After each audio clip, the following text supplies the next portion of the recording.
Pues buenas noches a todos, es un gusto verlos, como siempre, bienvenido. En nombre del Comité Ejecutivo de CIOs LATAM, les damos la más cordial bienvenida a esta plática, que bueno, hoy nos acompaña Brian Herring, espero haberlo pronunciado bien, y si no, mala tarde, ¿no?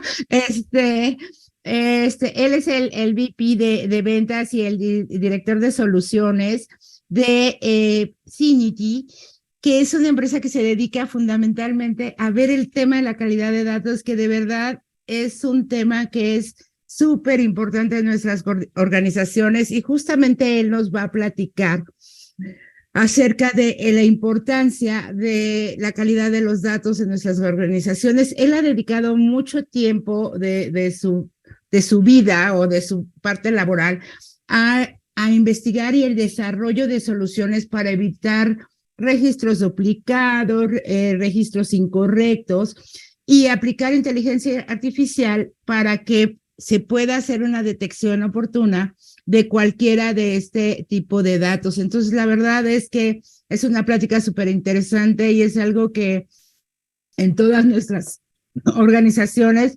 tenemos que tener un súper cuidado entre las políticas y la calidad de nuestra información, porque en función a eso pues, será la calidad del resultado que tengamos en nuestras aplicaciones, ¿no? Entonces, pues les damos la más cordial bienvenida a todos los que están hoy aquí, se han conectado, a todos nuestros miembros que están conectados por Zoom y a toda la gente que nos está viendo por YouTube. Bienvenidos, Syniti. Gracias, Dani. Gracias, Brian. Y les dejo el micrófono. Muchas gracias. Gracias, Marisela. Voy a cambiar al inglés un poquito, la plática será en inglés. Brian Hearing is our, like Marisela said, our VP sales for Direct Solutions. So he will be handling this meeting in English. So welcome all, and I hope you enjoy what we prepare for you. Brian, all yours. All right, that's my cue. Yeah.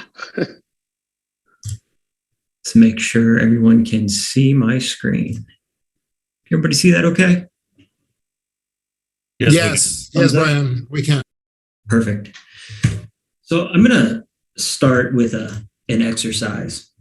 And what I'd like everyone to do is look at the 4 records that I've just put up on the screen, and to yourself, as I talk through this slide, formulate an opinion as to whether or not you think these 4 records belong to the same entity, right? To the same person. Are they duplicates? So I joined, as I mentioned to a couple of you when I joined the call, I've been with Syniti for about 1.5 years. And I joined Syniti through the acquisition of a company called 360 Science. And 360 Science was focused on one singular problem, a very narrow category of data quality called data matching, right? And so you may hear terms like deduplication, unification, record linking, right? Mastery. But at the end of the day, these are all outcomes of the same underlying function. And it's the answer to a question. Do 2 or more records belong to the same entity? Now, in the way of that answer are all the errors and inconsistencies we find in data today. And I have those on the screen here. Nicknames, variant name forms, right? And these can be regional. Tony being used in place of Anthony, or William being used in place of Bill. You see typos and acronyms. When we get into address strings, a lot of misalignment, right? An inconsistency there, inconsistent email addresses, inconsistent phone numbers, right? All of these make answering that question, do these records belong to the same entity, very challenging to get right. And this is critical for organizations to do correctly, because if we don't, we expose ourselves to a litany of costs. And I like speaking with folks in IT, right? Especially as we work with smaller organizations, it's a lot of information system driven users. It's infrastructure. It's IT. As we get into bigger organizations, I start to see business intelligence. I start to see analytics and analysts. The reason I like information technology is because that's where this problem tends to live, at least the expectation to solve it lives there. But the events doing this wrong, the problems that arise when we don't do this correctly, touch every other facet of the business, right? And this is just a subset of the costs that we encounter when we try to process duplicate records, right? Customer support, we see increase in tickets. We also see an increase in resolution times. When we start thinking about marketing, right? Miscommunication, customer churn as a result of the first two of the four reasons customers churn is because of poor communication and bad customer service. Right? What about finance implications? Invoicing the wrong person or sending an invoice to the wrong place. Now we're starting to see an impact timing to cash. Right? Business intelligence, poor decision-making, lack of confidence in the underlying data, or it could be something that is discrete, as simple as shipping. Right? The point is, we expose ourselves to all these costs when we can't eliminate duplicate records, whether that be customer data. We're going to take a look at vendor and supplier data here in a moment, or if that's MRO, right, spare parts, all have really specific use cases wrapped up around them. And the way we choose to solve this problem impacts our exposure to those costs. Right? We have a rule that we use, pioneered by George Lebowitz and Dr. Yuseng Chang. This is back in 1992, right? These two guys got together and they came up with the 1-10-100 rule, which we see in all sorts of models. But a favorite way to use that model is through the cost of data quality and understanding that cost. And the model was simple. It was just meant to underscore the drastic difference in terms of cost between not doing anything, so failure, and prevention, right? That was the underlying premise behind this model. And we use this model to build ROI models around customer data. And again, the way we choose to solve this problem. So on the left-hand side there, you see failure, right? So this could be an incumbent solution that is ineffective. It could be no attempt at seeking out these duplicates and remedying them. And in this model, the cost per duplicate for failure is between $50 and $100 per duplicate. Okay. If we shift from not doing anything to reactive or a corrective posture, meaning at some cadence, whether that be every week or every day, we go out and we try to find and fix these duplicates. Okay, so that corrective posture, if we look at a duplicate by duplicate basis, the cost for each, $5 to $10. And that cost is driven by labor and technology. If we can shift from correctional, right, so reactive to proactive, or taking a preventative stance when it comes to data quality and detecting duplicates, right, bringing this capability to real-time MDM, we can almost eliminate the entire exposure we have to those costs wrapped up in duplicates, right? And we're only experiencing a cost as a result of the underlying technology that performs this task for us, right? 50 cents to $1 per duplicate. So that's an explanation of customer data, right? In a model that we use to measure the cost associated with it. I want to now transition to vendor and supplier data because it takes a completely different view, right? Our exposure to costs are very different things. We could be looking at spend visibility. It's the big one, right? How am I rationalizing where invoices are going and the accounts they go to? Am I cognizant of my spend thresholds and discounts I should be getting? Or is all that obscured because I don't have a unique view or a common view of my suppliers? Negotiating power as a result of a lack of spend visibility. And the big one that was really interesting for me here as I started to dig into this material was fraud. And I came up with this story. I think it was 2020 or 2019. A Lithuanian man defrauded Facebook and Google out of $120 million. $120 million by submitting invoices that were extremely close to a vendor that they did business with, a hardware supplier. All right, so this isn't a function of data quality anymore here, right? This is trying to protect ourselves from internal and external agents that are actively working to defeat the safeguards that we have in place, right? They're changing things just enough to be undetectable using conventional solutions. So if we look at one of our customers, and I really like this story because this really happened, right? The names have been changed to protect the innocent, but we had a customer of ours that had a series of suppliers and vendors in their master vendor registry that all corresponded to the same account, American Bike. And with this particular vendor, they had a threshold, a spending floor of $10 million. Anything above that, they received a 6% discount on. Now, because of the way the spend was fractured across these accounts, they had no visibility into it. And we hear this all the time, right? No confidence in whether or not all those discounts and rebates are actually being taken advantage of. As we went in and made sense of the data, we were able to find these duplicates. It turns out there's $275,000 in savings they were owed. So they're able to take that to the vendor and have them make good on it.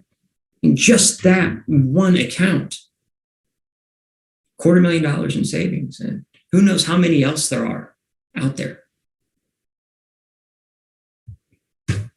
MRO data is really appealing because this is so easy to quantify in terms of cost. And we don't even have to get into wrench time and improving wrench time because workers can find the parts they need to actually, perform the function to fix a machine and getting it operational again. We can look just at working capital and the total administrative cost to carry a part, right? It's 20% of its value. So again, real customer situation here, we were looking at a subset of their parts, specifically pumps. So they had 7,481 parts. We moved that through our matching engine, and we were able to determine that 374 were duplicates. They're 5% duplication rate, which is not uncommon. Now, the average value for one of these pumps is $2,500. That means for just this subset, they had $1 million of working capital invested, which had to be borrowed from somewhere else. The annual carry cost, just to keep these parts in inventory, was just shy of $200,000. And this is 1/10 of their total inventory. So multiply those by 10, and we start to see the real ROI picture. Now, I'm dragging everyone through this, and I'm sure you're excited to understand what makes Syniti matching different than the conventional solutions that are out there. Why do we have the magic ingredient? The reason I'm taking everyone through this analysis of costs and value is because invariably, as we have this conversation with someone, somebody enters the chat at the very end of the sales cycle, at the very end of an evaluation, and says, I think what we have is good enough. Because with Syniti Match, we're only looking at a 5% improvement on match rate or 10% improvement on match rate. And the point is, that is hugely significant. And all those preceding slides help illustrate just how significant that is. Does that make sense? I'm going to pause for just a moment before we kind of get into what makes Syniti Match different. Have any questions? I can field any questions that may have come up before we do that. You're okay. You're okay. Thank you, Brian. So before we dig into or understand what makes Syniti Match different, we do have to understand how everybody else does this. All right. Whether it be a point solution like 360 Science, solely focused on just matching, or maybe a platform with matching as integrated functionality, or one piece of what they can do. The conventional approach, and when I say conventional, again, I'm referring to everyone else apart from us. You'll hear conventional matching used as a term. You'll hear match code, match key matching as a term, hashed value matching as a term. They all correspond to the same fundamental approach. And that's what you see here on this slide. A user is going to come in and define logic. Here, that's referred to as a match code. So you see metaphone 3, that's a phonetic algorithm being applied to the first name. Metaphone 3 applied to the last name. Give me the first 4 of a street number in a zip. All right. That code is then applied to each record. It generates an alphanumeric sequence. In this case, you're seeing that referred to as the match key. And this is so important. That key has now become the basis of comparison. Not the data that built the key, the key. So where you have identical keys, you have matching records. Where the keys are different, you have nothing. Here's my problem with this approach. It requires impossibly clean data. So users are spending a lot of time wrangling and pre-processing. Okay. From a processing perspective, this method is slow. And I'll quantify just how slow it is in a moment, but this is slow. Not a huge challenge for lower data volumes, that's a relative term, but when you get into high data volumes, right, 10 million, 100 million, a billion records, you can't spend days processing it. Right? We need answers now. But let's say you were okay with pre-processing, and let's say you were also okay with this being slow, this process. You're still exposing yourself to the nuances in data. And because this approach is so frail and unforgiving, you end up with exactly what you want to avoid. Records 1 and 2, according to the match key, they're matching. That's a false positive. Records 2 and 3 don't match, but they should. Right? Because the name's formatted a little differently and I forgot a 0 when I was entering the address. Unforgiving. All right, not flexible, not built to handle the nuances that we see, which are so prevalent today. So I want you to go back to that data is messy slide. And I asked everyone to decide, to formulate an opinion as to whether or not these records match. Right? You can do the same exercise here. And think about what you did. I'm betting nobody in the room went up and looked at one column in isolation and used it to inform your opinion, right? You did not look at name by itself or email address by itself or zip, right? You didn't look at anything individually. You looked at all the available data contextually. That's how we as humans use perception to develop opinions about similarity. We look at everything that's available. Right? That's the biggest difference. If I had to distill it down to one comment, that is the biggest difference between Syniti Match and everyone else. A contextualized approach to developing and scoring comparisons. So look at this example here. On the left, let's call that record 1, Tony Layton.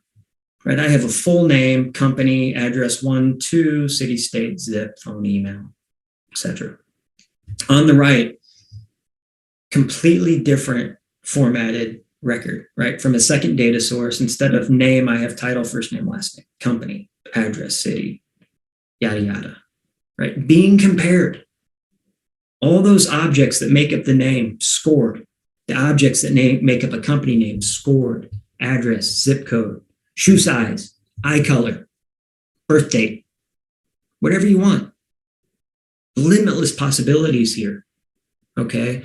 All scored individually, like you might if you were looking at a series of records.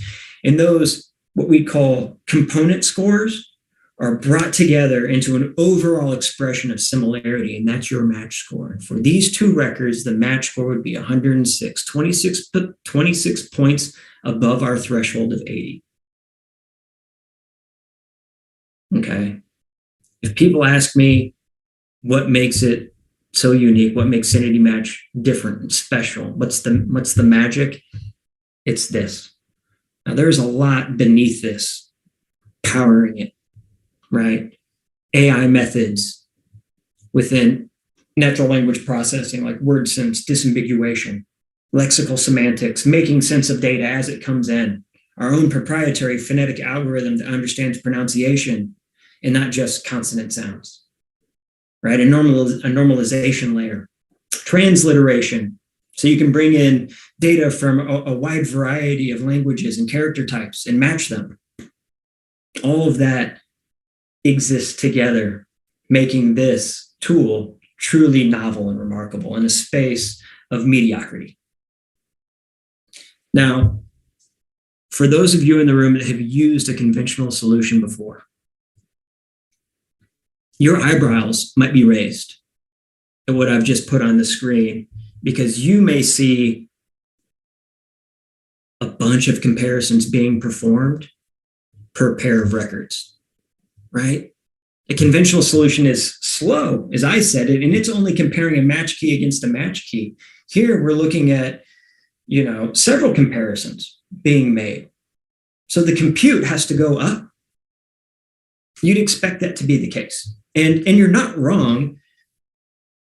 There are more comparisons per pair of records. What we've done is we've managed to limit the total number of comparisons by developing what we call candidate groups, records that are similar and warrant more evaluation. Okay. We also process in memory. And that makes us really fast. So I'll share a story here. When we were going through technical vetting by Syniti, they had a incumbent solution that they use, right? And it's a conventional matching solution powered on very typical tech. Okay, and so this was the litmus test. Syniti had seen this presentation and had heard the things that we said, and eyebrows were raised. Is it real? Can it do what they say it can do?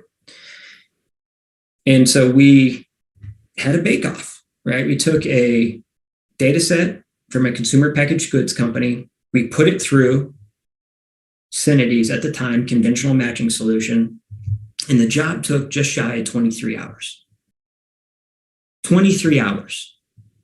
Same data set, pushed through Syniti Match, 8 minutes, and the results were more accurate. That type of agility is transformative to an organization that relies on information to make decisions. Better yet, relies on the accuracy of that information to make decisions. And that's still batch, right? We're talking about batch processing, reactive.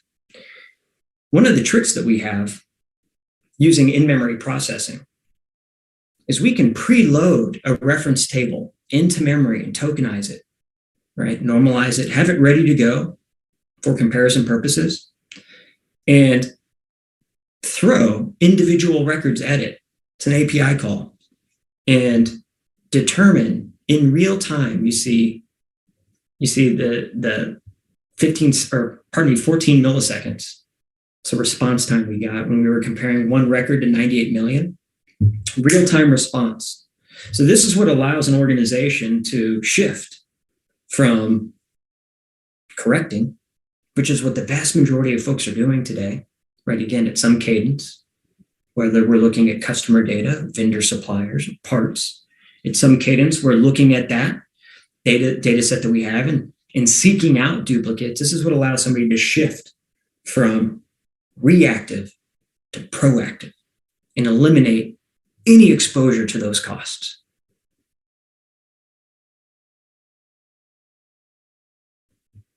In addition to, the contextual scoring, making us unique, this ability to do the matching at this level in real time is truly unique. And we have a customer in the hospitality space with just shy of 1 billion guest records in their data lake, using this real-time technology. So as the guests interact with that brand, whether it be at a kiosk or through an app, website, front desk, they're able to determine in real time, do we know who that person is? Yes, we do. Here's the loyalty ID that belongs to them with a high degree of confidence, right? Reducing support tickets, increasing customer satisfaction. Okay. I have just one more slide here before I have Miguel and Daniel's contact information. We talked a lot about accuracy. Okay, we talked a little bit about speed and the role it plays. Ease of use is hard for me to convey through slides, right? You have to see the software. And so if there's an opportunity to do that here and now, fantastic. If not, I would encourage you to get in touch with Daniel or Miguel, either one of them, and set up a time where we can dig a little bit deeper and actually show you how this works, because seeing is believing, right? This is the slide I would normally use to transition to a demo. So we can take this whatever direction the audience would like. That's the preamble I would typically use to set up an investigation or an evaluation of the matching engine.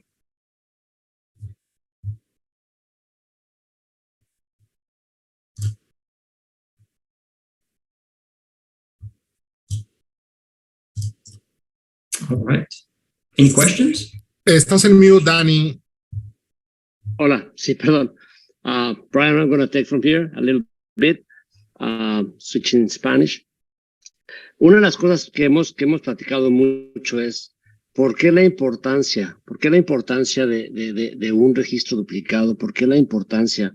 Hoy lo que Brian platicaba y los clientes que hemos tenido y platicado es ¿cómo nos impacta un registro duplicado, no? He platicado con muchas personas y seguramente ustedes lo han oído muchas veces, ¿no? Tenemos un 95% de calidad en nuestro sistema. 95% de calidad. Entonces quiere decir que estamos muy bien, como decía Brian al principio. Pero ese 5% te está impactando o no a nivel financiero en las empresas. Hoy, con los clientes que hemos estado platicando y con los que hemos estado trabajando, ha sido un impacto muy fuerte. El tema de refacciones era muy importante.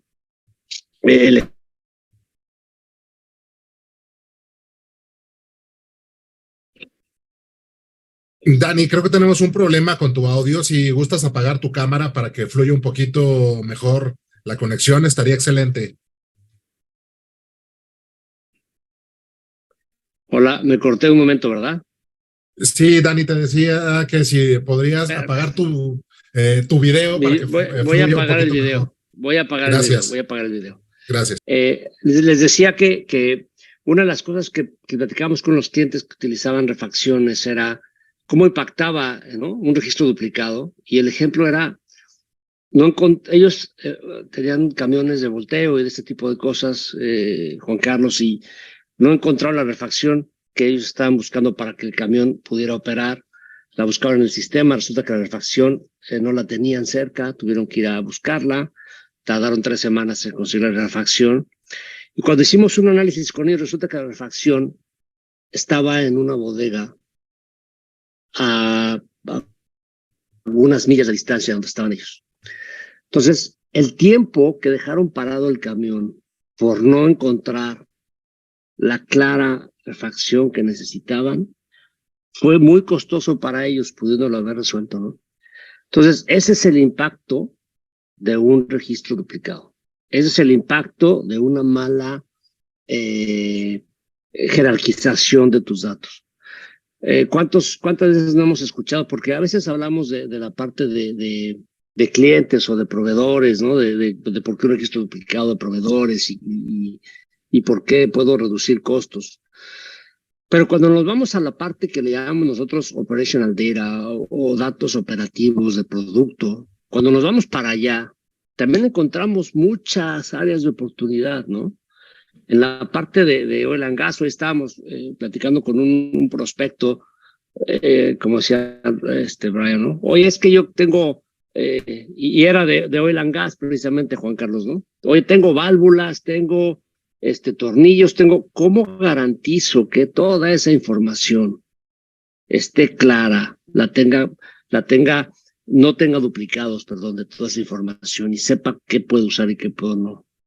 Y el costo asociado a eso, ¿no? Es muy difícil de calcular el costo. Ya lo habíamos platicado anteriormente, Marisela, cómo identificar ese costo asociado, cómo identificar que el registro duplicado afecta al negocio, ¿no?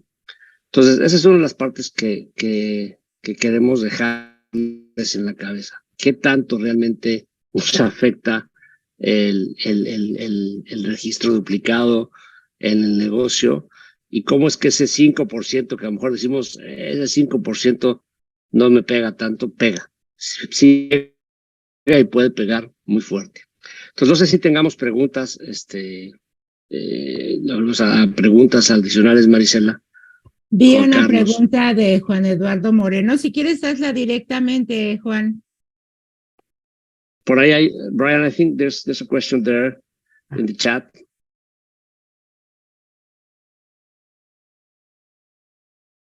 You're on mute, Brian. What is the accuracy of failure in database replication with this software?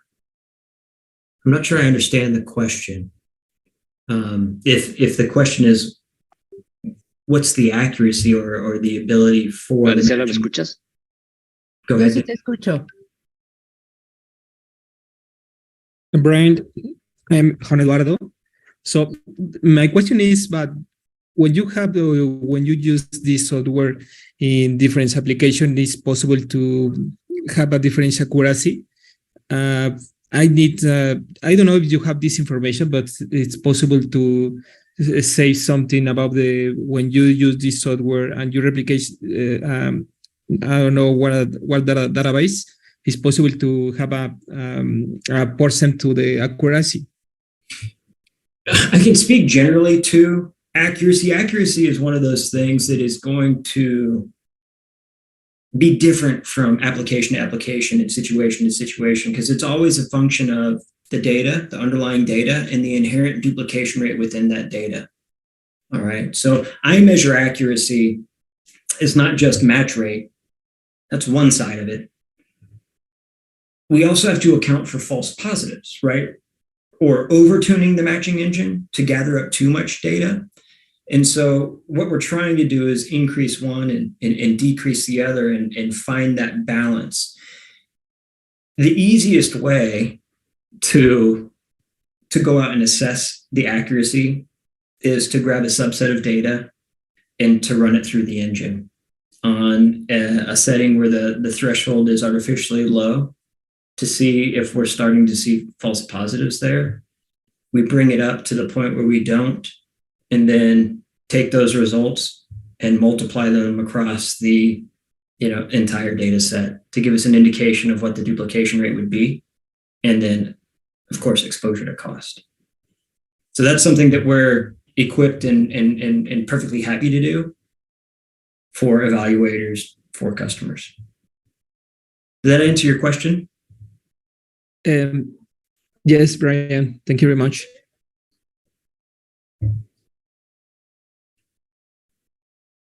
¿Alguien más quiere hacer alguna pregunta?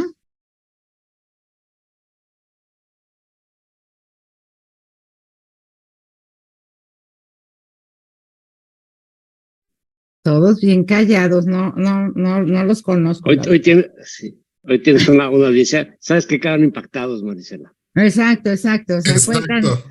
tan elocuente que ya para qué preguntaba, ¿no? No, pero como bien decías, Dani, la verdad es que este tema de los datos siempre es algo de lo que a mí en particular me preocupa y me ocupa, ¿no? Porque la realidad es que no importa qué tan bien haga mi implementación del sistema o de un sistema nuevo, no importa qué tan bien haga una configuración, si mi dato está incorrecto, la realidad es que el resultado es pues malo, ¿no? Entonces, realmente creo que, que muchos de los sistemas no se usan, no porque el sistema esté mal puesto, es porque lo que arroja está mal, pero viene derivado del dato maestro por sí mismo, ¿no? Entonces, sí creo que son de las cosas en las que debemos de ser realmente implacables, ¿no? Y ser eh, es pues ser muy estrictos con la calidad de los datos. Y si no hubo forma, pues sí, la verdad es que hacer una limpieza nos ahorraría muchos dolores de cabeza, ¿no? Yo creo que sí.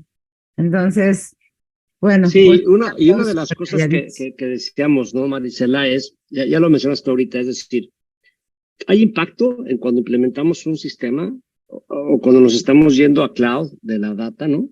Por supuesto que hay un impacto, hoy lo estamos viendo con SAP, lo estamos viendo con Oracle, lo estamos viendo con Salesforce, con SuccessFactors, con todas las aplicaciones que estamos queriendo implementar. Hace algunos años, y seguramente les tocó, a mí me tocó la parte de implementar esto que decían ahora de un bus de datos. ¿Se acuerdan? Hace 25 años decíamos un bus de datos donde podamos compartir la información, etcétera, etcétera, entre aplicaciones. Hoy está sucediendo donde estamos compartiendo demasiada información entre nuestras aplicaciones, entre nuestros usuarios. Estamos trayendo información de Internet.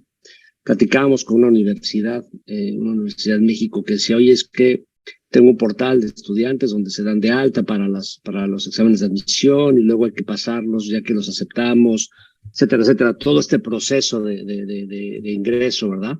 Y el proceso después cuando ya te gradúas y llegas a salir de la escuela. Y una cantidad de información diferente entre cada uno de estos estudiantes te hace o no te hace la diferencia. Claro que te la hace, ¿no? Entonces, ¿cómo resuelves un problema que hoy en día es complicado de hacer porque la cantidad de información que está entrando es impresionante, ¿no? ¿Lo podemos resolver en tiempo real? Sí.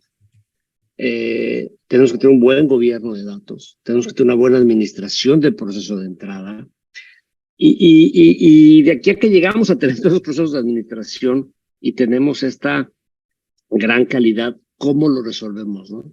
Es un poco donde hemos querido enfocar o llevar a nuestros clientes, es decir, oye, ¿quieres utilizar inteligencia artificial?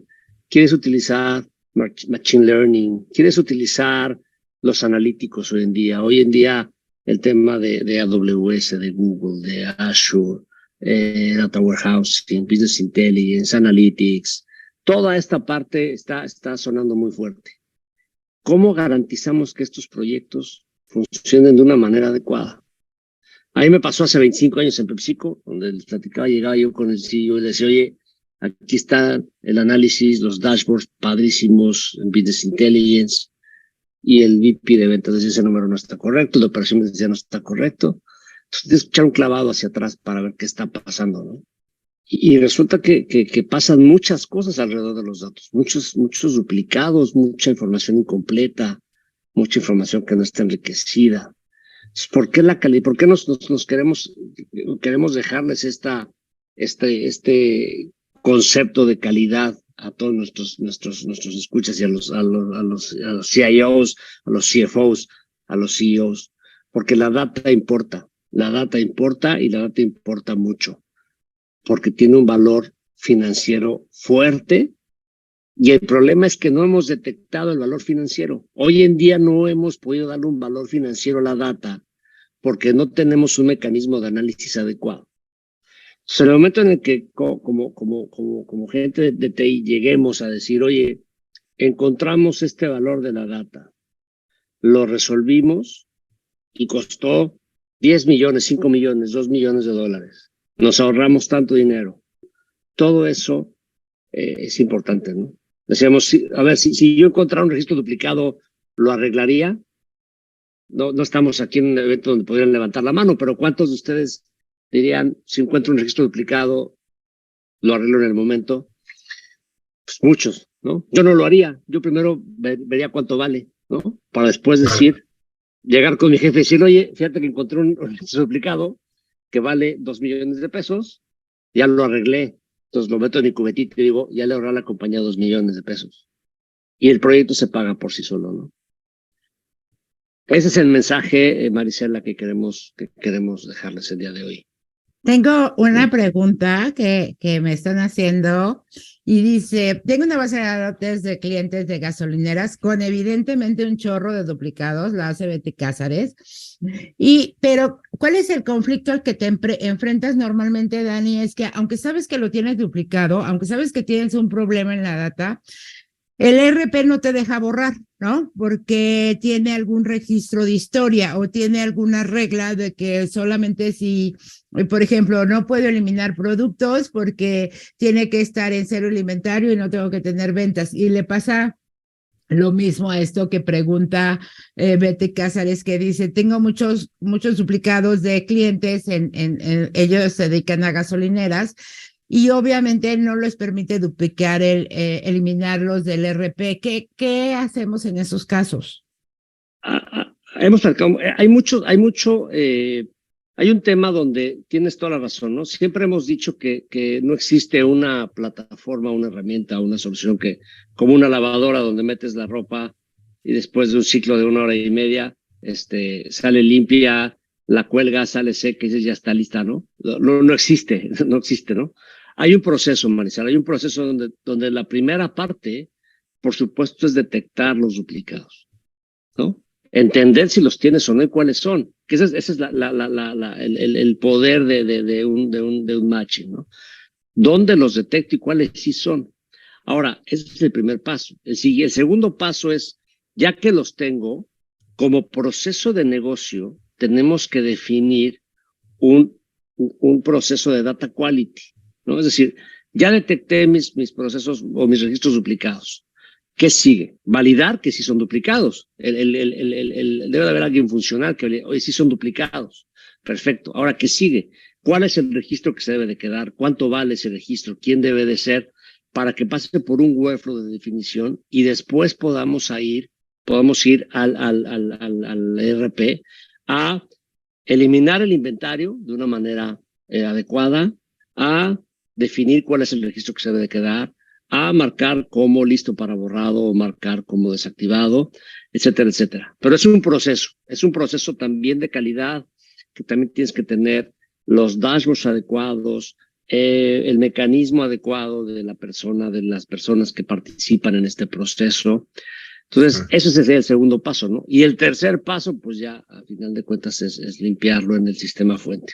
Y obviamente, bueno, ya en un estado, digamos, maduro, pues evitar que esto suceda a la entrada de los datos, ¿no? Porque si no corregimos nuestro proceso de entrada, si no corregimos los mecanismos para detectar duplicados en la entrada, nos puede seguir sucediendo lo mismo, ¿no? Entonces, el cuarto paso en un estado muy maduro sería, por supuesto, tener este control de gobierno a través de alguna plataforma que puedas administrarlos para que no vuelva a suceder, ¿no? Sí, totalmente de acuerdo, Dani, contigo. Lo que acabas de comentar es importantísimo. Y creo que eso, así como bien lo expresaste con esos pasos, es el ABC ¿no? de este proceso per se, ¿no? Brian, we have another question for you. José Eduardo, si quieres hacerle la pregunta. Sí, gracias. Brian, the last question for me is, how do you see the future with this type of technology in different industries? For example, artificial intelligence, virtual reality, the new technology for the new years in the future. Yeah, generative AI. Yes, this is how I see it. Where we're at today and the AI methods that we use inherently make our approach stronger. right? But they are high-level AI methods, right? When we get into subsets of AI where we start talking about machine learning and deep learning, machine learning is still on the horizon, and the possibilities there, which we're pursuing, are really interesting because we get into this motion where today the process of going in and interrogating results is still something a human does, right? So you're going to go through and you're going to, through entity resolution or some mechanism, decide whether or not you like what you see. And then based on that, that opinion, what you come up with, you're going to pull on levers to tune the matching engine. We can take that same experience and use it as a training model for machine learning so that it starts to understand what you like to see in terms of results, right? And if you want to get really crazy with it, that data set, not the underlying data, but the configuration used to finding those matches could be pooled and aggregated. So all of a sudden you're getting and building sort of this universal best practices around, finding matches and eliminating duplicates, eliminating false positives. But to take that back down, I think the frontier that we're pursuing is machine learning, and machine learning done specifically that way, so that we can remove people from having to put eyes on even a narrow band of results for validation, right? In treating every result as though it's automated or productized. And even as we introduce new data or new nuances into the equation, right? Into the input, it's able to account for it. So I think that's the next horizon, right? Is an intelligent approach to the incorporation of machine learning from a tuning perspective. As we get into generative AI and like prompt engineers, I don't even know, right? I mean, it's crazy to think about augmented reality is a data exploration device. I mean, and we're getting out there now. So I'll pull it back in. Near term horizon is machine learning for tuning. Thank you very much for your Angus.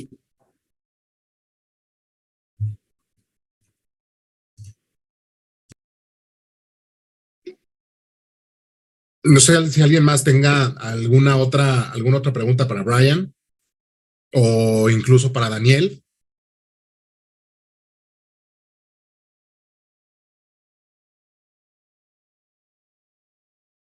Pero hay otra pregunta por ahí. I have another Hugo. one. This is Hugo. How will you use Daniel, Brian, the Syniti to identify and clean up, of course, the CI duplicates in an ITSM platform like ServiceNow or BMC? Do you have a use case and use case that you can share in ITSM?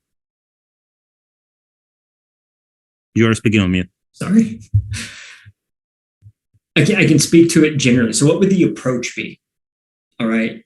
So you start with what you have. So if that's a data set in Snow, take that data set, run it through the matching engine, find your duplicates, find and fix, achieve a common view. Now, you have the choice here about how you want to remedy that situation. And what one of my people would advocate for is developing a linked list so that you keep all the data there. Collections of records that belong to an entity all share a group ID now, where individual ID and group ID match. You've identified a master.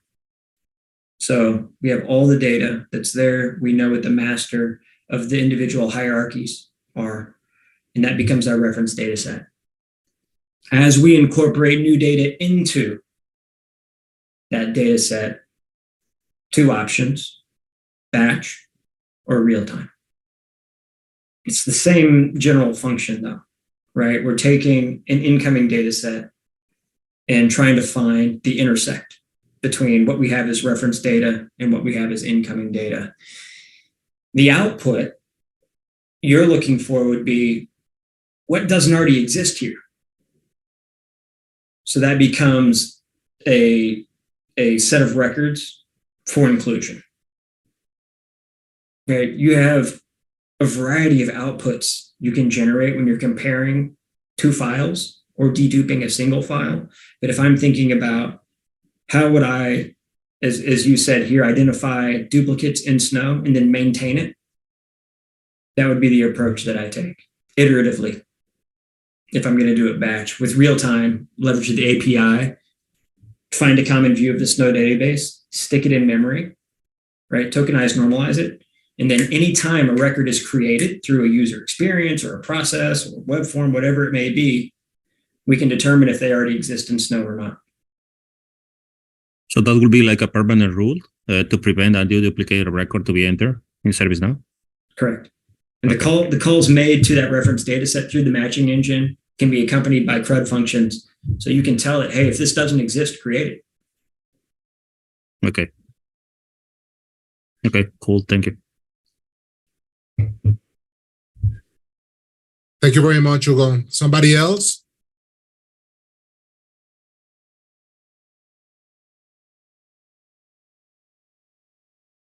Bueno, pues si ya no hay más preguntas, les agradecemos que se hayan conectado. También agradecemos a la audiencia que tenemos en YouTube.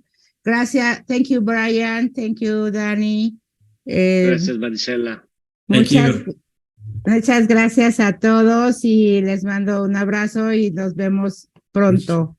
Muchas gracias. Cualquier cosa información que quieran saber de Syniti, de las soluciones con las que nos puede ayudar para este tema de los datos, la verdad, siéntanse en libertad de ponerse en contacto con ellos también. Y la verdad es que sí creo que una calidad en los datos te quita un chorro de dolor de cabeza. Totalmente de acuerdo. Totalmente de acuerdo. Daniel, muchísimas gracias. Como siempre, Brian, thank you very much. Y muchas gracias a toda nuestra audiencia, a todos nuestros amigos y colegas por haberse conectado en este CEO's Blog con nuestro socio de negocio Syniti. Muchísimas gracias a todos y nos vemos en el próximo episodio. Gracias a todos, un gusto. Cuídense mucho, un abrazo a todos. Un abrazo, bye. Tengan buena noche. Bye. Thank you, bye bye.